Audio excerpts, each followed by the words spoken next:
Clinic Florida provides individualized treatment plans for excellent outcomes of health problems ranging from the most common to the most complex, even in cases considered untreatable by others. Cleveland Clinic Florida. Every life deserves world-class.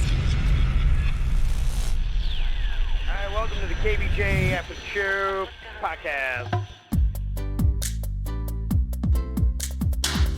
Kevin's eyes look insane, but he's got new hair. Virginia is a witch, and she farts in her chair.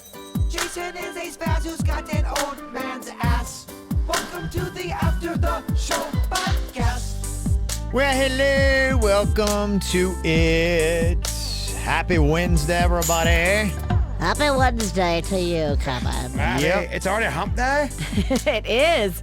You're almost done humping, girl. Mm-hmm. It's about to be Thursday, and then that's about to be the weekend. Just call me girl. Yeah. I think you're on a girlfriend basis now with Virginia. Is that what's going on here? That's fine. Okay. Let's dish. We are on the same cycle. All three of us. I don't care what Kevin says. Man periods are real. You have a man period, Kevin, whether you like it or not. Okay. All right. It's been proven. It's easier just to agree. It's been proven through science, brother. Then I think it was denied through science. Science says that a lot. Yeah. Water's great for you. Water's bad for you. Yeah, that's just kind of it. So is life.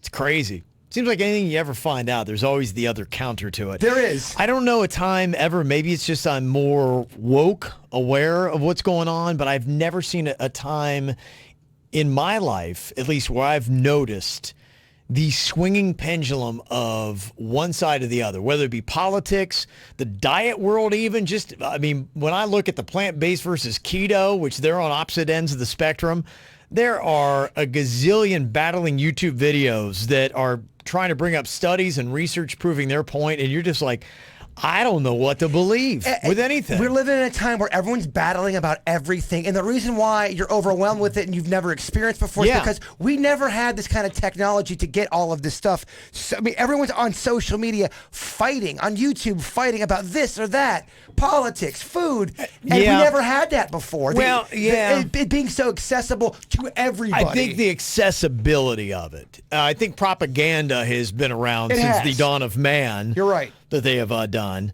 But yeah, you get all this stuff and it is right there and you can hear it. So as soon as I am, dead set on plant-based is the diet I need to have, then somebody be going, oh, Kev, there's all these great documentaries that are calling out the research. And people will say stuff in these documentaries and they'll be going, this was the study that said this and this and that. And then somebody else will be going, that whole study was bunk.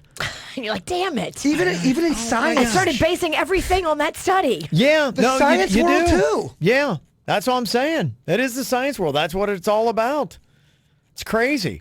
So when I read a very optimistic story, you're like, okay, do I get excited? Because I just read today that scientists accidentally found a treatment for killing cancer cells. Cancer's cured.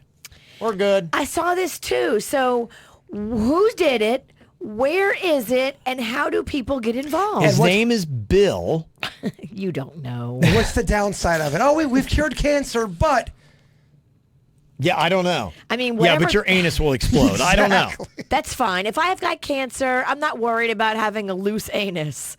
I'll take a loose anus and no cancer cells. I already have a loose anus, so... If it's too loose, Prove it. I don't care what you have. I think you're always going to be concerned if it's too loose. The researchers found a T cell that attaches itself onto human cancers and kills them while ignoring healthy cells. They say it's in its early stages of development. The treatment successfully destroys bone, lung, breast, colon, prostate, and other cancers. I don't know, Virginia. It kind of sounds like one of those fake, the Russians are curing blindness stories. I want to believe it, Bert. I do, too. I just want to believe it. We know many people that this would be a beautiful thing. So many people fighting cancer right now. It changes the game. Well, that pretty much covers it. It destroys bone, lung, breast, colon, prostate, and other cancer.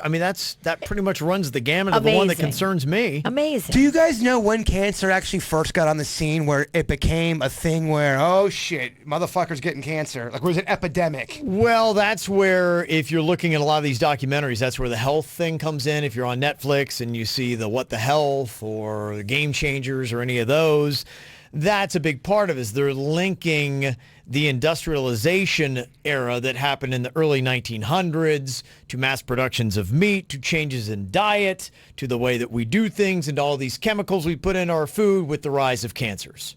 And so that's where they would say probably in the last 100 years is where cancer became to be such an issue. But then other people will say, well, maybe it's because we're living longer because of medicine that we're getting cancers. Yeah, so there's an argument. But then you say, what about kids with cancer? There's more kids with cancer. So it's like, that's what I'm saying. And then someone's like, oh, the earth is flat. Like, what? The fuck's real anymore? You just don't even know. That's just it. It makes you mad. Because you're just like, crazy. I don't get it. Who knows? Well, this is a good story here from Alex and a lesson involved in this. The title is The Last Time I Steal Cookies.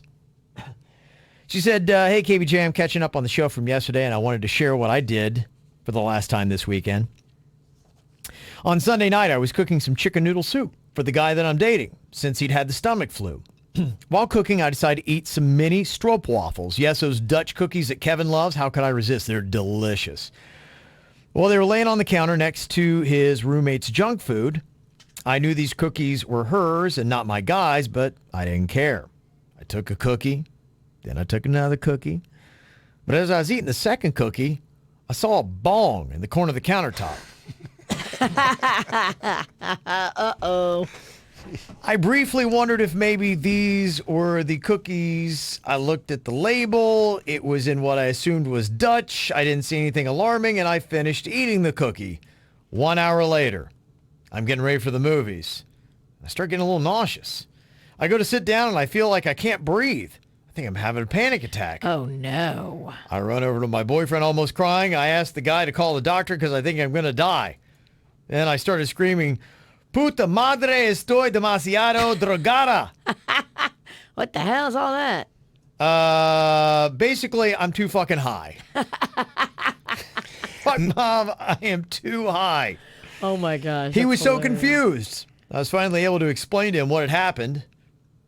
I couldn't stop laughing then for the next hour, which felt like an eternity. This is the most stoned I've been in my entire life. And at one point, I felt like I was floating. I felt muscles twitching. That's because you were... Like my spine was melting. Well, you were eating cookies like normal cookies. You didn't know they were laced. And I'm only 5'2", 115 pounds. This was clearly far above the recommended dosage for me. After I was able to stop laughing, I just laid in bed and relived very vividly my childhood memories for the next 2 hours without being able to speak. You went down memory lane.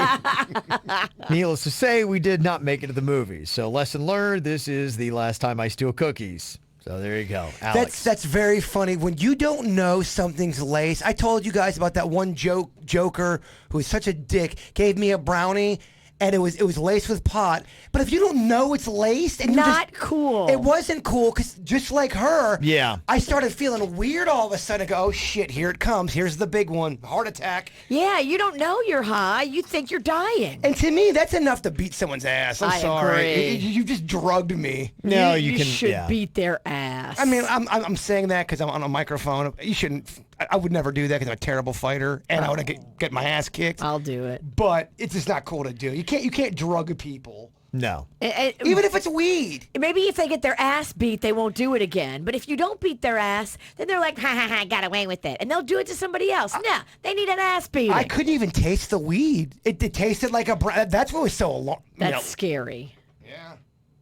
Well, that is. That's the thing that scares me about edibles. Probably one day when they legalize recreational marijuana, I'd probably get into it and all that. Because it'd be nice. Because I like... Even when it comes to alcohol, I just like a little bit of a dab, just to kind of like take a little bit of that edge off, and I'm good. That's kind of where I exist these days. They hit you way different than regular smoke, in my opinion. Yeah, the smoking of the I've weed heard that, and then eating the edible, you gotta figure out what works for you. And I can see the benefit of the edible if you're not gonna go out and do anything. Maybe Right. It kind of, to me, it feels like more of a pain pill kind of a vibe thing. Mm-hmm. Okay. Got a couple of recommendations when it comes to TV watching. Like I said, I'm kind of on the fence yet. I don't know if I'm going to jump into it or not. Some people who like sci-fi a lot have told me I got to watch The Witcher on Netflix. And Netflix said it was their most watched debut season ever. So a lot of people are checking out this show. Very popular. Yes, it is. So I'm not sure. It's on my queue list. I'll see if I get to it and when. It seems like it's a commitment. It's a journey. There's a lot of characters. Yeah, that's why when it comes to a longer series, it's you got to be like, okay, am I really ready for this ride? Because also the other thing about it too, it's a ride I'm going to take alone because my wife is not into sci-fi. Right. It's kind of like a relationship. You got to be ready. You got to be willing and ready to get into it and jump into it because there's a lot to process. I've heard about that series. Yes. It's like a Sopranos just the sense that there's a lot of people that you have to. Probably, yeah. And it really is. It is a commitment. I'm not sure if I'm ready to commit to a longer. I already got some commitments going on. I'm wrapping up Power. We're about to break up. It's about over. I just got into this, The Outsider on HBO. That's kind of my new commitment. Even on Game of Thrones, and I consider myself a fan, and I really loved watching Game of Thrones. Yeah. There's a part during that entire series where they brought a bunch of old British guys in there with robes, and they were in there for not that long. All of that's a blank to me. They all are kind of the same old British guy. I remember a lot of it's weird. Yeah. Yeah. And the odd thing about it anymore, I don't know if you guys ever have this, as a series ends, have a sense of relief sometimes. Yeah, because you've been so invested, and it takes a commitment. Yes. It feels like a part-time job. Right. I'm almost kind of like, I'm happy it's ending. It's weird. I will love the show, but there's a relief that it's over. When I broke up with watching the show Power, there was a sense of, just didn't work out, baby. I just couldn't. Yeah. It was a lot of pressure. There's a lot of emotions I to go wanted into to this. finish it, but yeah. I get it. A must-watch here said, hey, if you have Netflix, I recommend all of you watch Rotten. It will not only blow your mind, but also piss the hell out of you. I've got that on my queue list. I've watched about 5 minutes of one episode on avocados. That sounds miserable. It's fascinating because it talked about, avocados is a huge boom. Everybody wants to do them because it's superfood now. And if you love keto, it's like the great food and blah, blah, blah. But farming them and all that kind of stuff, it's happening in Mexico and in areas where the cartels are. And so there's a lot of violence wrapped up in avocado farming. And who would have known? Well, you should get your avocados from Jason Mraz because he sells them. He's now an avocado farmer in California. Does he deliver them? He does. Okay, well, I'll call Jason Mraz and bring them to my house. He'll ship them and pack them and send them to you. He's not going to come to your door and, I'm yours. Here's your avocado. It's one of those foods where just the texture of it, I'm out. I can't do it. I want to like avocado. When it's smushed up and it's kind of like a sauce, I'm able to dance with that world. Yeah. But if I have to eat an avocado, the texture alone makes me just, I'm eating a green slug. I don't have them right now, but I'd like to put together a list for tomorrow. The top 5 hippie careers ever, because avocado farmer has got to be in the top 5. Totally. I'm an avocado farmer. Oh. You're a definite damn hippie. Jason Mraz is such a hippie. Yeah. A worm farmer. And I feel like hippie. I feel like you also smoke weed with both of those. Oh, Worms, yeah. avocados. Yes. What is that list? The top 5 hippie jobs currently on the market. You've never run out of weed. Ever. Who? Me? If you grow avocados, you've It's never... not the first product you're I growing. doubt you run out of weed, I thought too. you weren't personally asking me. I'm not out of weed. Is there not an avocado sauce? Well, there's guacamole, and there's... It's not I guess. It's not really a sauce. It's more like a dip. Okay. But you could absolutely make an avocado sauce. Do you like it better thick, or do you like it like a sauce? What are we talking about? My penis. No, I'm talking avocado. Your penis like a sauce? Avocado is what I'm talking about. I don't want to drink your penis sauce. Let's just go on record. I'm talking avocado. Do you like it smushy, or do you like it saucy? Clearly, I don't eat avocado. He means chunky or in a sauce. I was confused by the question. He don't talk good. I don't. Not about avocado. I don't even know what this question is. He's talking like he has one in his mouth. I'm struggling to understand this avocado word. I'm struggling to understand the question. I can see the I think everybody's just struggling. I don't know. What's Quickly going on move here? along. Okay. Sorry, you brought up avocado. I had so many questions, clearly. Okay. Yeah, talking about a new venture, Flowrida. And this is interesting to me because I remember when he first started going, and I think he was back at Apple Bottom Jeans. We had him in. We were at Wild 95.5. He came in because We did. he lives in Miami and he was doing the tour and he came in with his little entourage. And one of the things I was talking to him because, he's from Liberty City. And, boy done well, making the money. And he's got, his little, when he had like 8 people with him, I'm like, okay, seen this whole thing before. You got people from the old neighborhood that are with you, and now you got money. I'm sure everybody's got their hand out, and I need money for this and that. And so I asked him, I said, okay, what are people asking you to invest your money in? And the one thing that stood out to me, he said, daily I get about 7 pitches. And I said, what's the most ridiculous thing? He said, somebody wanted to do a doggy door for elevators. And I was like, and so that always stood out to me. Does not seem safe. It stood out to me when we had that interview a long time ago. Flow Ride. He's been doing it for a while now. And then I saw this. He's finally partnered up with somebody, with VG Vodka. He's going to be creating South Florida's largest craft vodka. And he's going to be opening up, as part of this, a 13,000 square foot facility housing a 4,500 square foot distillery in Seastrunk Boulevard in Fort Lauderdale. He's got a cigar bar, wine bar, lounge, and restaurant all going to be there. Ooh, that and sounds I was like, fun. okay, finally he's starting to, because I have a feeling, already Pitbull's doing this, and I saw Pitbull's almost 40 now, and I'm sorry, but the reality of the game is your hit music making days start to come to an end when you're getting in your mid-30s, late 30s, even early 40s. I mean, look at Diddy now. Pop creation is mostly a young man's game. It really pretty much is. And the smart guys, your Jay-Z, set the tones, is that, you now have made the money, now you invest the money, you become an entrepreneur, and that's it. And so you get your Cirocs and things like that and make your cash, and now Flow Ride is doing his thing. So he's going to be an equity partner in this VG Vodka. It's going to be coming out in... I wonder what VG stands for. It's a guy's name, his partner's name. He's known for a while. And so there was trust. It was built up. And so it's a short for his name. Gotcha. And so he probably took a while. If Flow Rider was still getting all those investment opportunities, it took him years to trust this guy, say, yeah, you know what? I worked for Diddy and about 18 other guys who've made a ton of money. I mean, look at, your George Clooney's, your 50 Cents, who have all made money, and so much money on all these beverages, that he's going to be doing this. And he's got the Super Bowl in Miami, so he's doing all these events, and he's going to be, walking out with the vodka at all of them. Nice. When that Jay-Z, I think, walked out with his liquor at the Golden Globes not too long ago, pouring it out to everybody. Did he? I think so. I read that. I wanted to watch the Golden Globes. I was busy. Oh, you are? You I had some stuff love going on. that show. I think that's a fun one. I like the Golden Globes. Okay. Big fan of that one. That's the one where they drink. Yeah, so I think that's where he brought it out. It's sponsored by Moet, and so they have champagne at every table, and everybody gets loose. See, I always like the numbers behind things. How much do you think Moet paid for that? Oh. What is the deal? They probably pay, I don't know. Yeah, it's got to be crazy, hundreds right? of thousands, and then they probably have to donate hundreds of cases of champagne.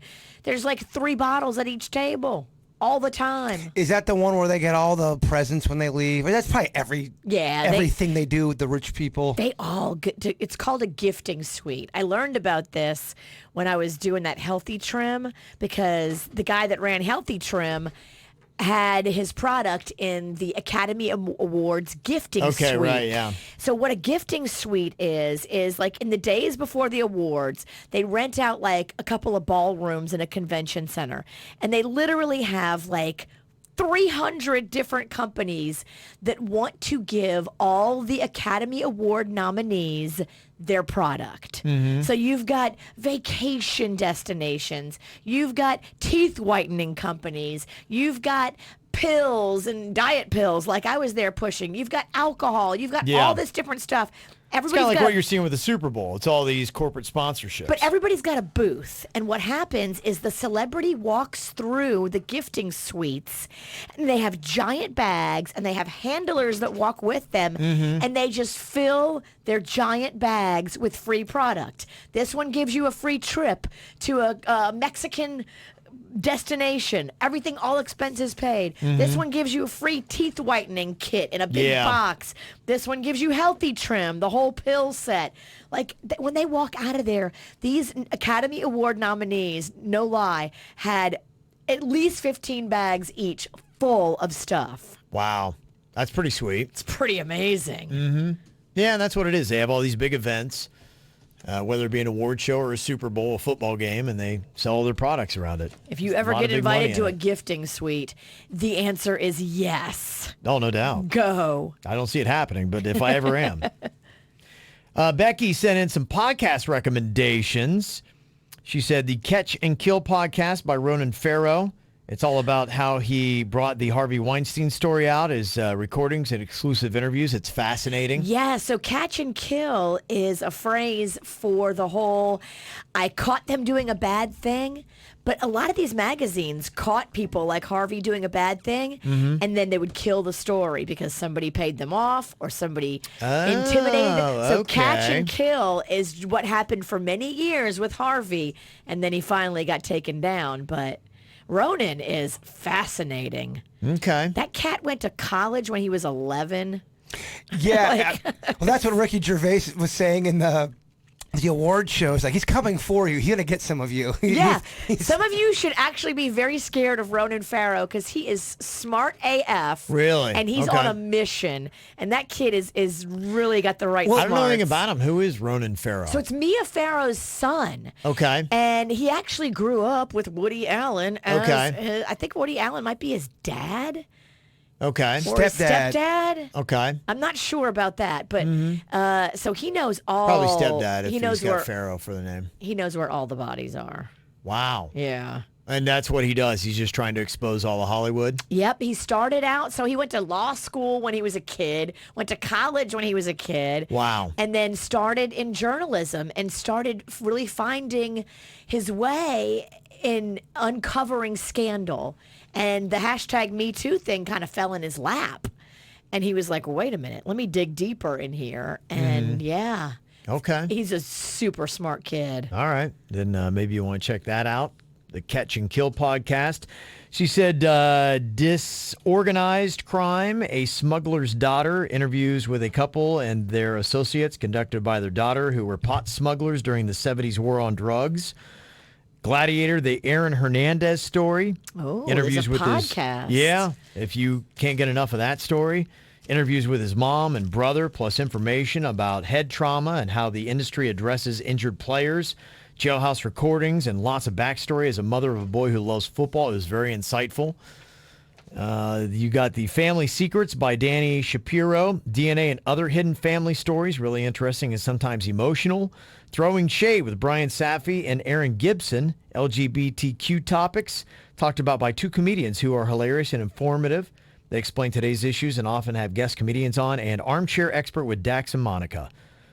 That's Sean Hayes, Ronan Farrow, Amelia Clark, Bill Hader, whole bunch of celebrities on there, and apparently they talk openly to Dax. I've heard good things about that as well. It's a great one. The best one, there's so many good ones. Ronan Farrow did Dax's show, and that's how I found out about Ronan and Catch and Kill. Okay. Yeah, it's a really good episode. I've heard some good stuff about Edward Norton, though, might be my favorite because Edward and Dax love Edward. They're actually friends. Okay. And so it's fascinating to hear their backstory about how at first they didn't like each other. And they talk very candidly about it. And it's fascinating because both of these guys are super brilliant. Okay, Dax is? He seems like a likable guy. Very smart. Mm-hmm.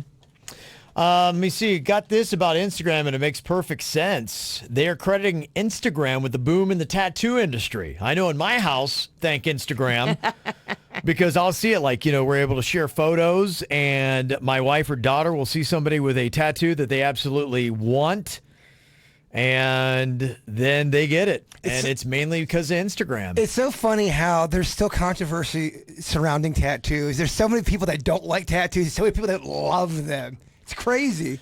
People really get pissed off about them. Yeah, it's a weird thing I don't understand why. I mean, I'll admit there used to be a stigma about it, which I think hopefully should, if you're open-minded, should disappear. Right. It started to disappear. I want to say when I started getting into college, I felt like so many people had tattoos. Yeah. And when that many people are doing it, it starts to... And now I would hope that it is, but, my daughter often feels like, people have got something out for her because she's got tattoos. And Some people might, though. Some people get an attitude. And I'm always trying to separate. I'm like going, okay.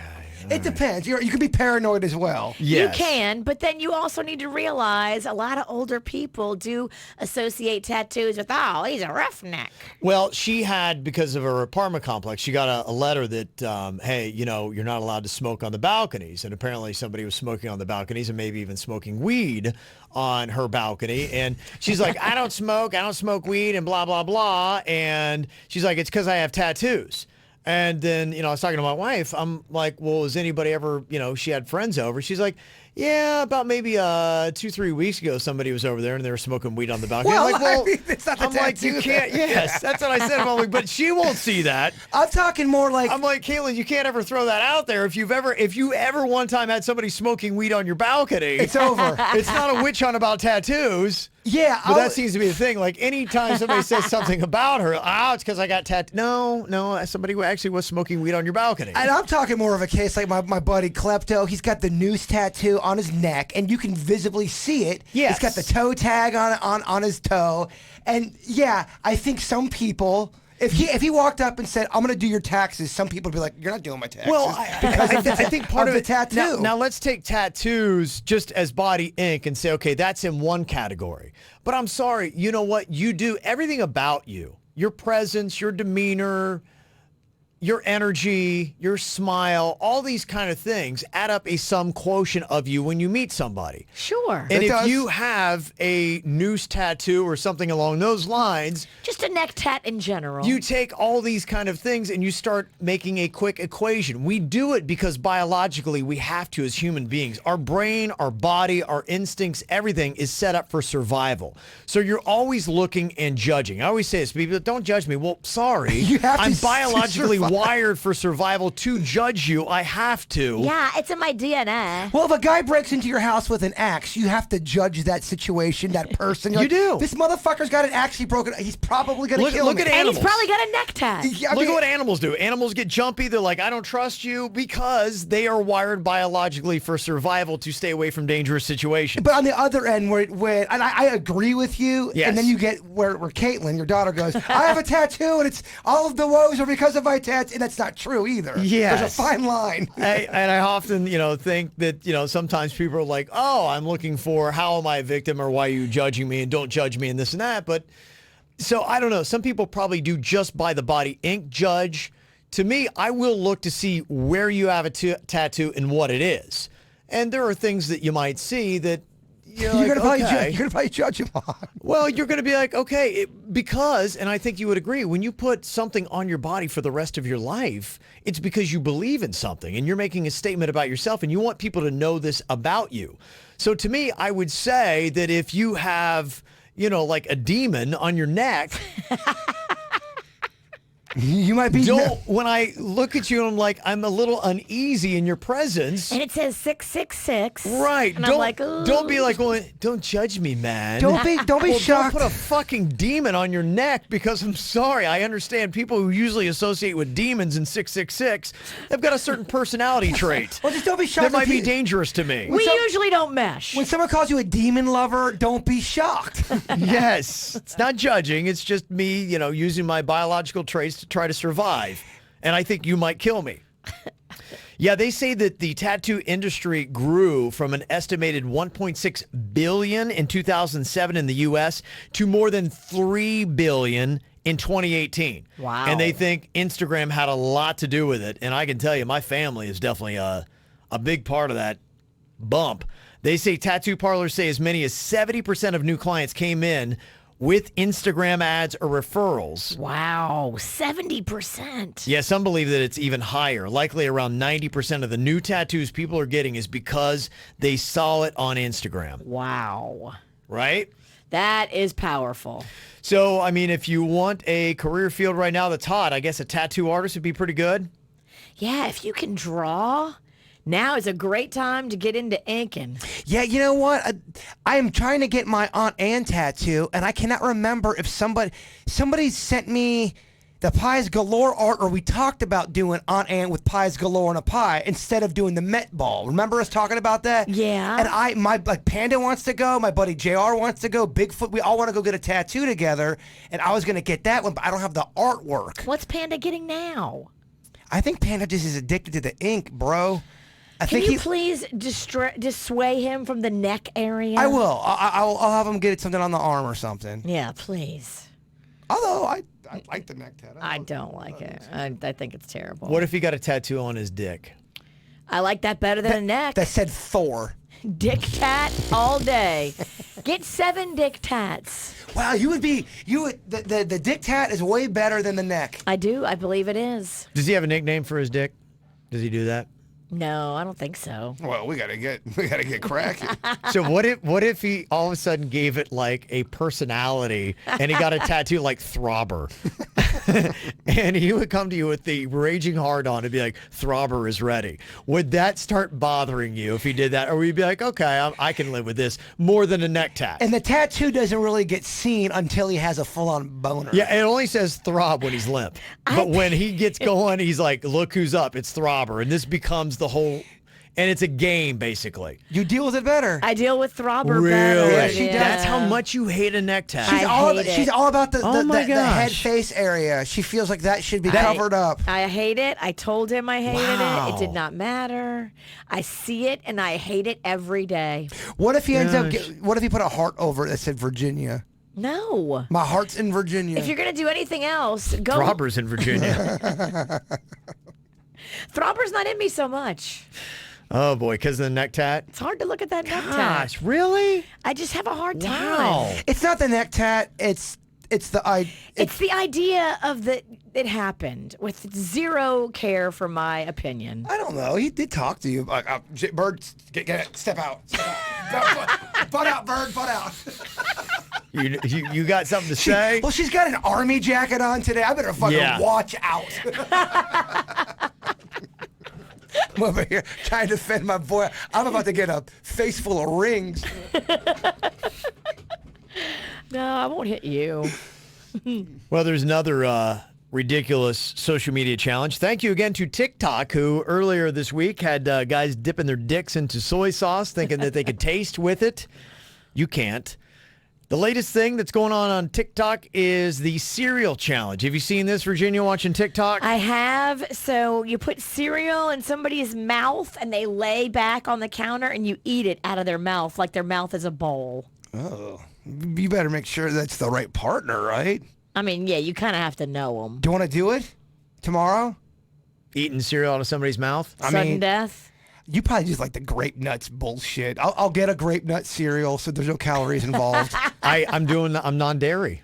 You It'd have to be almond milk. Yeah, I actually like almond milk. I like almond milk better than Kevin regular. ruins bits. I do. I like Such almond a temperamental bitch. Almond milk tastes a lot like milk, y'all. It does. And it's got the vanilla in there. It Okay. does. I like it. All right. Yeah, we could Milk give is it a shot. They do warn because they're afraid that somebody could choke to death or whatever. Of course. If you're Yeah. that spastic, though, you can't, like, lay back with milk in your mouth. I mean, come on, right? You're going to have to figure out how to breathe through your nose, but it can be done. You just got to be chill and you just got to go with it. Is that something people would even want to listen to, though? No. Yeah, I didn't think so. Yeah, but look at most of the stuff we do. Yeah. I can't think of anything today people All want right. to listen to. So maybe Didn't stop us. So maybe we are doing it tomorrow then. Twice. Kit Kat just released a new lemon flavor. Are you in? Not my lemon and chocolate are not my game usually. I'm open to try it, but I don't get very excited about that. I don't either, Fat Kevin. When I was a fat kid, though, there was something I used to like. It was lemon meringue pie. Yes. But I like the meringue a lot more than I like the lemon. Yeah. Definitely. Oh, I remember. Oh, man. Bush's Restaurant in Logan, Ohio had the biggest man, I mean, that thing, I got it because it was the largest looking piece of pie. So when you're a fat kid, sometimes you go for quantity over quality. And, man, that's why I love the meringue pie. Fat Kevin, were you a fan of the Entenmann's hand pie, the apple kind? You know, it's... Yes. My parents got that. Well, my dad got on the fat-free kick. And so when I saw that it was fat-free, I thought, like, it can't get fat on your body. So I would sit and eat the entire tray of it every time. I ate, I think it was 5 of them over the weekend, throughout the weekend, but You won't believe the calories on one hand pie from Enemy. They're terrible You for us. gotta look at the calories. Do not believe anybody that says fat-free. It is going to turn to fat. I would never do a fat-free Enemy. That's just not how I roll. Because if I'm going to eat that, I'm going to eat it for the taste. I was eating the full-on Cadillac-style Enemans hand pie with the apple, and it is close to 500 per pie? calories. These pies are no bigger than you could. It's a hand pie. Wow. Yeah. It is a hand pie. The hand pie. 2,000 calories on 4 of them. Wow. 5 of them. Oh my That's God. it. And That is nuts. they go down so quick. They do. Nobody knows a hand pie better than Bird. Hand pie Pennington. That's his I name. love that name. Yeah, he does. All right. Well, the good news here is that you got through National Hot Sauce Day without having to drink any. So there you go. that Look is at good. that. Yeah. We weren't that desperate Yeah, for content. That's good. We were all good today. Yay. All right. So we'll see you back here for the Thursday KVJ show. Have a great one. Goodbye. Clinic Florida provides individualized treatment plans for excellent outcomes of health problems, ranging from the most common to the most complex, even in cases considered untreatable.